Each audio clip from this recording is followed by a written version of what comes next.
तो जैसे कि बताया साक्षी ठाकुर जी ने आपको, तो इनको भी थैंक्स बोलना चाहूंगा, अपॉर्चुनिटी दी मुझे आप लोगों से बात करने की। तो जेबीपी फाउंडेशन बेसिकली शॉर्टली बता देता हूँ, जैसे इन्होंने बताया स्कॉलरशिप प्रोवाइड करता है बेसिकली। तो इसकी बहुत सी स्कीम्स है स्कॉलरशिप की, जो मैं आपको आगे चल के बताऊंगा। लेकिन उससे पहले थोड़ी सी बात कर लेते हैं कि मतलब कैसे ये फाउंडेशन स्टार्ट हुआ, क्या मतलब क्या इसका थीम है, क्या इसके ऑब्जेक्टिव्स है। तो इसकी शुरुआत जो है आज से 6 साल पहले 20 दिसंबर 2018 को हुई थी। तो उत्तराखंड देहरादून जो डिस्ट्रिक्ट है वहां पर इसकी जो है स्थापना की गई। तो जो इसके फाउंडर है वो एसएन शर्मा जी है। आपने सुना होगा, अटाल नाम की जगह है, एक उत्तराखंड हिमाचल बिल्कुल बॉर्डर पर आती है। तो बेसिकली वो वहां के रहने वाले हैं। तो काफी स्ट्रगलिंग जो है लाइफ स्टोरी रही उनकी, को बहुत कुछ सीखने को मिलता है उनसे। तो आप उनसे बात करोगे तो डेफिनेटली आपको फील होगा कि सच अ प्योर सोल। तो आप सभी से मैं यही बोलूंगा कि आप जुड़े इस फाउंडेशन के साथ। तो इसकी शुरुआत उन्होंने की, तो उनकी लाइफ स्टोरी कुछ ऐसी है कि मतलब उन्होंने पहली से 10वीं कक्षा जो होती है वो किसी भी फॉर्मली किसी स्कूल में जाकर मतलब गए नहीं वो कभी स्कूल, या फिर जा नहीं पाए ऐसा कह सकते हैं परिस्थितियों के कारण।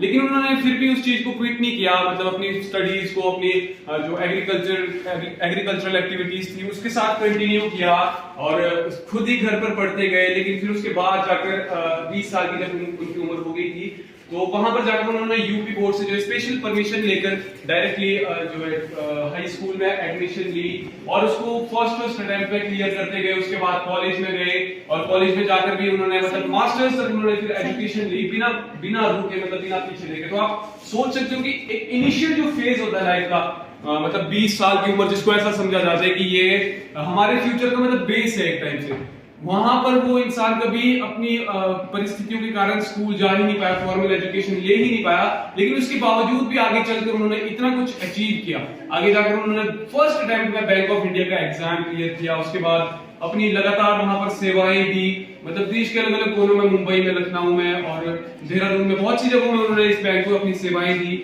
उसके बाद जब वहां से सेवानिवृत्त हुए तो अपना जो वो उन्होंने जो कुछ भी फेस किया था लाइफ में, जो स्ट्रगल था, उसको बेस मान के उन्होंने ये चीज सोची कि जो कुछ भी मैंने फेस किया लाइफ में वो कोई और ना फेस करे। उसके लिए उन्होंने इस फाउंडेशन की शुरुआत की वहां से। और कुछ लोग जो महत्वपूर्ण, जो इंपोर्टेंट नेम्स है जो इस फाउंडेशन की महत्वपूर्ण कड़ी है, उनके मैं नाम लेना चाहूंगा। सर्वश्री एस.बी. वार्ष्णेय जी, अशोक कुमार कुलश्रेष्ठ जी और गीता दत्त पांडे जी। और इसके साथ साथ बहुत से लोग इनके साथ जुड़ते गए, फिर जे.आर. जोशी जी, सूरत राम शर्मा जी और नरेश चौहान जी और बहुत से लोग इनके साथ जुड़े। इन सभी ने मतलब कंधे से कंधा मिलाकर इस फाउंडेशन को जो है इसका निर्माण किया। और आज के टाइम पे ऐसा हो चुका है कि जेबीपी फाउंडेशन 6 साल के अंदर लगभग 650 बच्चों को स्कॉलरशिप दे चुका है और 18.5 लाख से ज्यादा की स्कॉलरशिप दे चुका है। तो मैं समझता हूँ कि बहुत बड़ी अचीवमेंट है किसी भी एक अकेले पर्सन के लिए इतना कुछ मतलब अचीव करना, इतना कुछ खड़ा करना और समाज के लिए इतनी कुछ अपनी सेवाएं देना।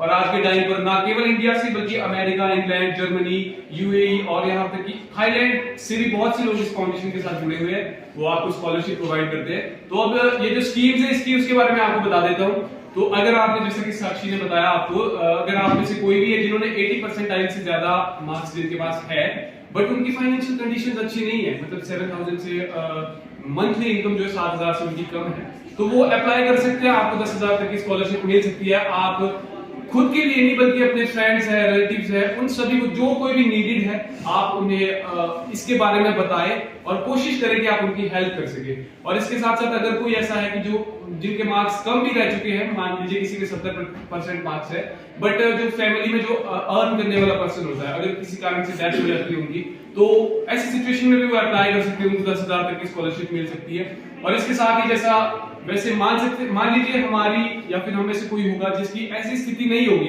बट इस चीज से हम इसको डिनाई नहीं कर सकते कि आज भी मतलब बहुत से लोग ऐसे होते हैं जो काफी क्रिटिकल सिचुएशन से गुजरते हैं। तो मान लीजिए आपको किसी इंटरव्यू के लिए किसी दूर दराज के क्षेत्र में जाना है बट फाइनेंशियली आप साउंड नहीं हो, तो आप नहीं जा पा रहे हो, तो ऐसी सिचुएशन में भी आप जो है प्रूफ जो होते हैं आपके जाने आने के, मतलब यात्रा के जो भी है, वो प्रोवाइड कर सकते हो। और आपको जितना भी खर्च है आपका, वो खाने पीने का, रहने का, जो भी है ट्रैवलिंग एक्सपेंसेस, वो फाउंडेशन के द्वारा, जेबीपी फाउंडेशन के द्वारा उठाए जाएंगे। और जो इसका फाउंडेशन डे है, मतलब 20 दिसंबर, उसमें ये जो फाउंडेशन है किसी भी एक सरकारी स्कूल में जो एक प्रोग्राम ऑर्गेनाइज करता है, वहां पर जो है प्रत्येक जो क्लास के टॉपर्स होते हैं उनको 1100 रुपए की राशि देता है। और अगर कोई भी जैसे वॉलंटियर है वो कोई स्पीच देना चाहे या फिर किसी भी गवर्नमेंट स्कूल में जाकर, तो वहां पर भी वो 2100 रुपए तक, मतलब किसी एक होनहार छात्रों को दे सकता है। तो ये सब कुछ है, तो काफी प्राउड फील होता है being a volunteer of such great association. तो आप सभी से भी मैं यही रिक्वेस्ट करूंगा कि आप में से कोई भी हो,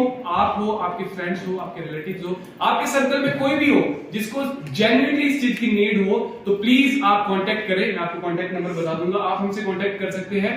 और किसी की भी ऐसी सिचुएशन होती है, बिना किसी शर्म महसूस किए आप पर्सनली हमसे कांटेक्ट कर सकते हो, और हम पूरी कोशिश करेंगे कि हम आपको जो स्कॉलरशिप प्रोवाइड कर सके। और कभी भी कोई क्रिटिकल सिचुएशन आती है तो JBP foundation is always there for you. और थैंक यू सो मच अपना प्रीशियस टाइम देने के लिए। Thank you.